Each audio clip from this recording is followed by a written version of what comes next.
গোসল করানো হবে মহান আল্লাহর ঘর পবিত্র কাবাকে।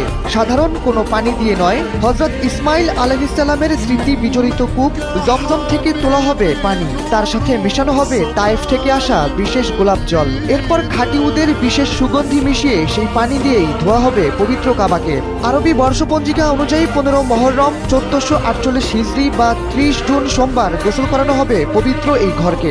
ধর্মীয় ভাবগাম্ভীর্যের কোনো খেলাফ না করেই কাবা ঘরকে ধোয়ার মহৎ কাজটি শেষ করবে সৌদি আরবের ধর্ম মন্ত্রণালয় ও হারামাইনের কর্তৃপক্ষ। প্রতি বছরের মতো এবারও 30 জুন এই উপলক্ষে সৌদির রাষ্ট্রীয় অনুষ্ঠানে অংশ নেবেন মুসলিম বিশ্বের আনাচে কানাচ থেকে আসা শীর্ষস্থানীয় ইসলামিক ব্যক্তিত্ব, চিন্তাবিদ, আলেম ও বিভিন্ন দেশের রাষ্ট্রদূতরা। জানা গেছে ইতোমধ্যেই কাবা শরীফকে ধোয়ার কাজ শুরু হয়ে গেছে। মঙ্গলবার রাতে এশার নামাজের পর পবিত্র কাবার দরজার গিলাফের অংশটি ওপরে তুলে দেওয়া হয়েছে, যাতে আমন্ত্রিত অতিথিদের ভেতরে যাতায়াতে কোনো সমস্যা না হয়। সাধারণত বছরে দুবার কাবা শরীফ ধোয়ার এই পবিত্র উৎসবের আয়োজন করা হয়। প্রথমবার পবিত্র রমজান মাসের আগে এবং দ্বিতীয়বার পবিত্র হজ সম্পন্নর পর মহররম মাসের শুরুতে।